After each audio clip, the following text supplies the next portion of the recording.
When someone ignores you, it hurts. It's one of those quiet aches, the kind that doesn't leave a bruise but still throbs in the middle of your chest. It's a form of rejection that whispers, "You don't matter." And that's a hard message to sit with, because being seen is not a luxury, it's a fundamental human need. But here's the truth, and it's not a warm and fuzzy one. That sting, that silence, it's also a sign. It's a sign that a boundary is being drawn, either by them or by life itself. And as painful as it feels, that space can teach us something profound about who we are and what we deserve. Most of us, when we're ignored, don't just feel hurt, we feel shame. We start telling ourselves stories. I must have done something wrong. I must not be interesting enough. I must not be worth their time. The silence starts writing a narrative, one that often has very little to do with the actual person who ignored us and everything to do with the stories we've carried for years. We live in a world that often treats emotional pain like a personal failure. From a young age, we're taught that strength looks like stoicism, that crying means you're fragile, that being affected means you're overreacting, and that needing connection is somehow a flaw. But the truth is this: pain is not weakness. Pain is data. When someone ignores you and it stings, that's your body, your heart, your nervous system, all trying to tell you something. It's not just discomfort for the sake of discomfort, it's a signal. It's intelligence. It's the wisdom of your emotional life saying, something about this doesn't feel safe, something about this doesn't feel right.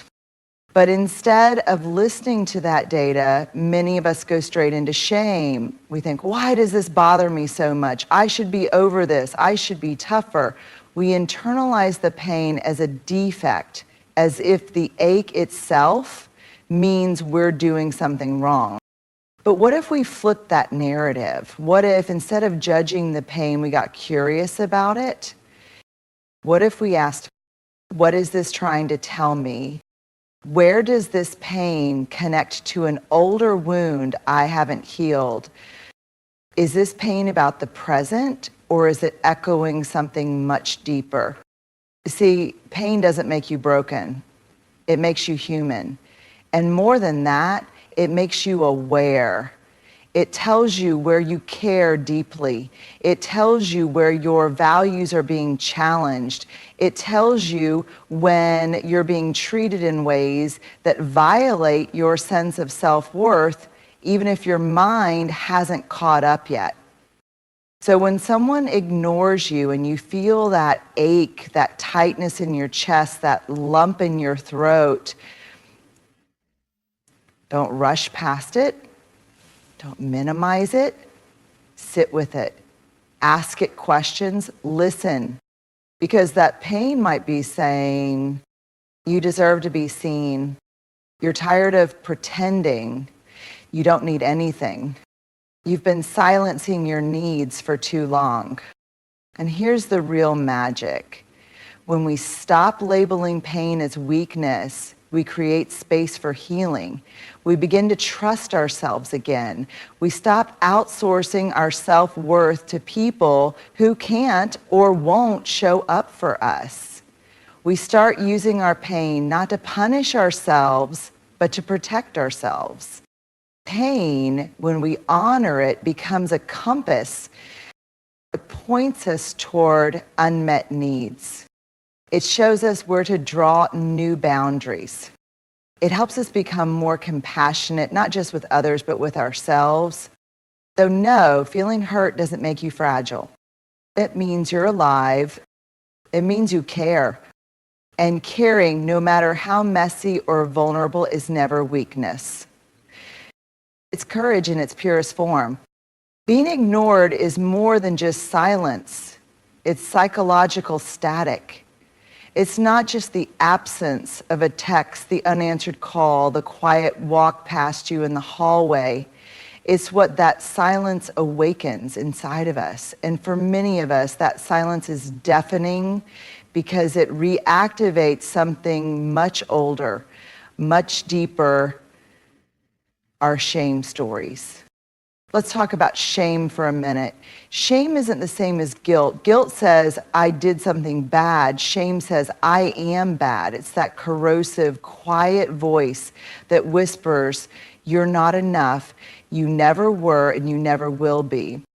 Now, when someone ignores you, especially someone you care about, a partner, a friend, a family member, it can feel like confirmation of that voice. Suddenly, you're not just dealing with a person who's withdrawn. You're dealing with the narrative your shame is spinning behind the scenes. You start to wonder, what did I do wrong? Why am I not worth a reply? Am I too much or not enough? As everyone leave me eventually? Those aren't random thoughts. They're echoes of wounds, sometimes from childhood, sometimes from relationships where we were taught that love is conditional, that connection is earned, that being ourselves was too risky. And here's where it gets even harder. When our shame stories get triggered, we don't usually respond from our best selves. We either shrink, we go quiet, we pull back, we internalize the hurt and blame ourselves. Perform. We try to fix it, over-explain, chase the person, or earn their attention. Attack. We lash out, pretend we don't care, or use anger as armor to mask the wound. But all of these reactions, while human and understandable, are symptoms of shame at work. They aren't about the present moment as much as they are about our past pain resurfacing. So what do? We get curious about the story, we name it. We say, this silence is making me feel unworthy. This isn't just about now. This feels like that time I was left out in school, or when my parents stopped talking to me when I disappointed them, or when I loved someone who made me feel invisible. Naming the story disarms it. It helps us see that the pain is real, but it isn't always truthful. Because here's the thing, being ignored does hurt, and that hurt is valid, but it doesn't define your worth. The silence of another person doesn't erase your value. You are not unlovable just because someone failed to show up. We all carry shame stories, but when we recognize them, we take back our power. We begin to see that while we can't always control how others treat us, we can control how deeply we let their actions determine our self-worth. And healing doesn't come from being noticed by everyone. It comes from finally noticing ourselves and realizing that no silence from the outside can be louder than the truth we choose to believe on the inside. When someone pulls away, when the messages stop coming, when the warmth fades and we're left holding a one-sided thread of a relationship, the instinct for many of us is to look inward, but not in the healthy, self-reflective way. We begin to wonder what we did wrong, where we failed, what part of ourselves wasn't enough to keep them close. It's a deeply human response. We are wired for connection. Our brains are biologically designed to seek attachment. So when that attachment is broken or withheld, especially without explanation, our nervous systems go into overdrive. Something must be wrong. I must be the problem. I must have done something to deserve this disconnection. But here's a truth that sounds simple yet is hard to live into. The absence of connection is not always about us. Sometimes it's not our story being written in the silence, it's theirs. Sometimes people pull away because they're emotionally unavailable and connection feels like a threat. Sometimes they retreat because they've never learned how to hold intimacy without fear or shame. Sometimes they're struggling with depression, anxiety, trauma, and their silence is about survival, not rejection. And sometimes they're simply not capable of giving what we hoped for, no matter how lovable, worthy, or available we are. It's hard to accept, but we have to remember other people's behavior is not always a reflection of our value. Sometimes it's a mirror of their own pain. Yet, even with this truth, there's a part of us that wants to fix it. We think, maybe if I'm more understanding, maybe if I give them more time, maybe if I'm more patient, more available, more forgiving, more easy to love, then they'll come back, then they'll choose me. But connection that depends on our self-erasure is not connection, it's performance. And love that we have to chase, especially in the face of persistent absence, is not love, it's hope masquerading as worthiness. It's vital that we learn to pause and ask, is this silence really about me, or is it simply falling on me? Because if we always internalize disconnection as a personal failure, we'll spend our lives shape-shifting, bending, hustling to avoid the sting of being left out, left behind, or left unseen. We'll keep rewriting ourselves to fit someone else's inability to show up. But what if we believed deeply that our need for connection isn't a burden? That our desire to be met, seen, heard, valued is not asking for too much? That sometimes the people we long to connect with are simply not in a place to meet us, and that this is about their story, not our unworthiness? Letting go of the belief that it's always our fault frees us. It frees us to stop chasing closed doors. It frees us to stop interpreting someone else's silence as evidence that we are too much, too needy, too intense, too broken. Simply, sometimes their inability to connect is simply a signpost. This is not your place to belong. And while that realization can be painful, it also makes room for something sacred, the space to find relationships that do meet us where we are, without us having to disappear to stay there. Because connection should never cost us our self-respect. And being worthy of love was never something we had to prove, especially when it comes from someone we care about, a friend who suddenly stops calling, a partner who withdraws without explanation, a parent who responds with cold distance. In those moments, silence doesn't feel neutral. It feels loud, it feels personal, and it feels like punishment. We want closure, we want a reason, we want the conversation, the apology, the explanation that ties things up neatly, something to make sense of what just happened. But instead, all we get is nothing, just space, just absence, just the unanswered question, what happened?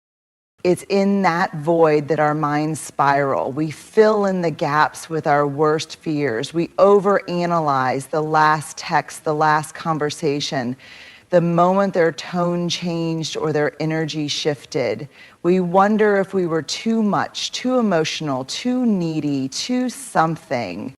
But what if the silence is actually doing something we can't see right away? What if, instead of being a punishment, the silence is a mirror, showing us things we couldn't or didn't want to see when the noise of the relationship was still there? When the noise stops, the truth gets louder. In the absence of words, we start to feel the weight of things we had ignored, the imbalance in effort, the way we walked on eggshells, how often we questioned ourselves, how we mistook attention for affection or presence for partnership. we start to notice what we were tolerating. It's often in silence that we realize we were the only one reaching out. We were the one holding the relationship together. We were giving more than we were receiving. And we were investing in potential, not reality. That clarity can be painful, and yet it's essential. Because as long as we're caught in the noise, the endless cycle of trying, proving, explaining, chasing, we don't have the space to ask the bigger questions. Like, is this relationship actually healthy for me? Do I feel emotionally safe here? Am I respected or just needed? Is this mutual or is this maintenance? Silence strips away the distractions, and what's left is truth, sometimes messy, sometimes heartbreaking, but always liberating. And here's another layer. Clarity isn't always about the other person. Sometimes it's about us. In the silence, we also start to see ourselves more clearly, not through the lens of how others respond to us, but through our own unfiltered reflection. We begin to notice our own patterns of over-functioning in relationships, our fear of abandonment and how it drives our behavior, our tendency to confuse effort with worthiness, our longing to be chosen, and how much we've tied our value to someone else's attention. This clarity can be confronting. It can ask us to stop blaming the silence and start listening to what it's revealing. Because silence is not always an ending. Sometimes it's an invitation to choose ourselves, an invitation to reclaim our time, our energy, our boundaries, an invitation to stop knocking on closed doors and start building doors of our own. So yes, the silence hurts, but it also tells the truth. It tells us where we stand. It tells us who's willing to meet us in the middle and who expects us to carry the weight of connection alone. And maybe most importantly, it tells us this: when someone goes quiet, we no longer have to fight for clarity from them. We can find it and choose peace. Ourselves, when someone ignores us, when they go quiet, fade away, or withdraw without explanation, something deep inside us gets activated. And often it's not just the pain of the silence that stings, it's the urgency that rises up inside us, that tightening in our chest, that need to do something, say something, fix something. That urgency, that's the urge to chase validation. We want the other person to respond, not just so we can reconnect, but so we can feel okay again, so we can breathe, so we can tell ourselves, I matter, I'm not crazy, I'm not too much, I'm still worthy. We tell ourselves it's about resolution, but sometimes, if we're being honest, it's really about relief. Relief from the unbearable tension of not knowing where we stand, from the stories our mind is spinning, that we're being punished, that we've been discarded, that we're unimportant. But here's the trap. Validation that must be chased is never enough. Even if we get a text back, even if they say, I've just been busy, even if they give us crumbs of reassurance, those things rarely settle the storm inside.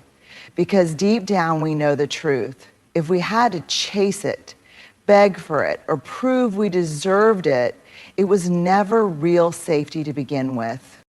And let's be clear, the urge to chase is deeply human. It's survival driven. When we were children and a parent gave us the cold shoulder, we tried harder. We fawned.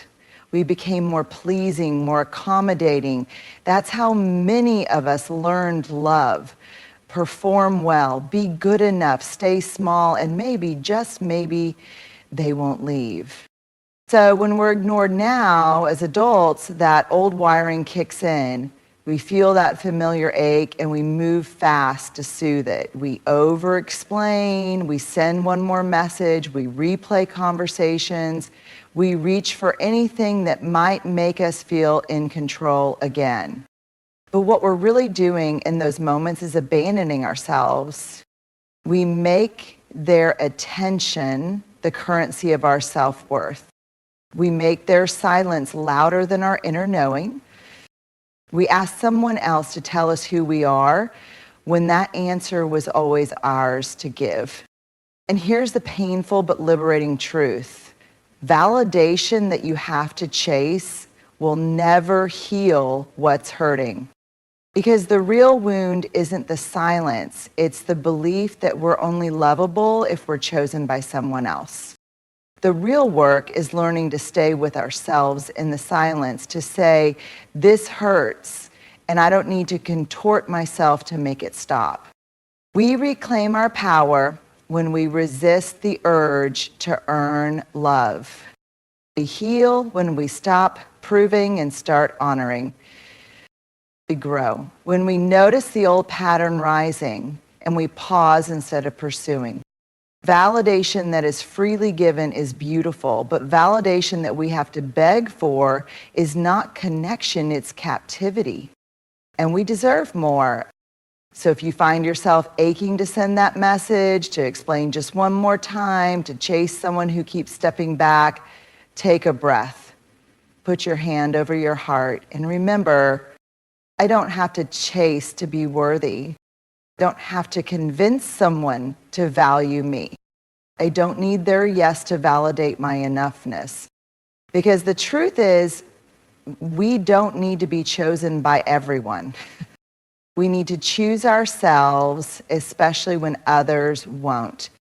There comes a moment after the silence, after the ache, after the spiral of self-doubt, when we realize that continuing to wait, to chase, to decode someone else's avoidance is no longer an act of love. It's an act of self-abandonment. And that's when something quietly, powerfully shifts. We stop reaching outward for approval, and we begin reaching inward for our own worth. Because here's the truth, our worth was never lost. It was just buried under the noise of trying to earn love from people who couldn't offer it. When we're ignored, overlooked, or dismissed, it can feel like our entire sense of self is under review. We think we need to prove something to show we were good enough to be chosen, valued, responded to. But that's not healing. That's reenactment. That's repeating old wounds with new faces. The real response, the true and most courageous response, is to reclaim our worth without permission, without apology, and without needing anyone else to agree. That means we stop waiting for an answer from someone who went quiet and start listening to the truth we've always known. We were never too much, we were never not enough, we were just in places where our light wasn't meant to be held. Reclaiming our worth doesn't always look loud. It often looks quiet, sacred, internal. It's walking away from conversations where you're only heard halfway. It's choosing not to text someone who only replies when it's convenient. It's resisting the urge to explain yourself again and again just to be understood. It's whispering to yourself, I matter, even if they don't show me that. Reclaiming your worth is not an act of arrogance. It's an act of restoration. It's pulling back the parts of yourself you've scattered in search of love and calling them home. It's knowing that someone else's inability to see you clearly does not mean you are unclear. It's believing deep in your bones that the absence of their affection doesn't make you less deserving of love. And here's what's beautiful. When you reclaim your worth, you start showing up differently. You stop performing, you stop pleading, you stop shrinking to fit inside relationships too small for your soul. You begin to walk through the world with quiet confidence, not because you've never been hurt, but because you've learned to stay rooted in your value, even in the presence of rejection. Because the truth is, we can't control whether someone chooses us, but we can choose ourselves again and again and again. That choice is the turning point. It's the boundary that says, I will no longer argue for my worth. It's the healing that says, I don't need closure to create peace. It's the freedom that says, I'm done chasing love where love isn't living. You don't need to convince anyone to love you. You only need to love yourself so fiercely that their silence no longer echoes louder than your truth. Reclaiming your worth isn't just the response, it's the revolution. Yes, it hurts. Of course it does, because we are wired for connection, and being dismissed or unseen cuts deep. But that pain, it's not weakness, it's information. It's data about what matters to you, about where your boundaries are, about what kind of love you long for and deserve. And in that silence, as hard as it is, there is a strange gift. It strips away illusion. It brings our shame stories into the light. It reveals what we've been tolerating and what we've been chasing. It teaches us the hardest, holiest lesson of all. Our worth is not up for negotiation. We don't need to shrink ourselves to fit into someone's comfort. We don't need to earn love through silence. We don't need to chase validation from people who disappear when things get real. The absence of connection doesn't always mean we failed. Sometimes it simply means we've outgrown something that was never meant to hold our full heart. And that's not rejection, that's redirect. So instead of reaching out one more time to someone who won't meet you, reach inward. Reclaim the parts of you that you gave away in your search for belonging. Wrap your arms around your own worth and say, even here, even now, especially now, I choose myself. Because being ignored may hurt, but how we respond, that's where our power lives. In your power, it's not in convincing anyone to come back. It's in knowing that you never needed to be chosen to be worthy. You already are, always were, still are, and forever will be.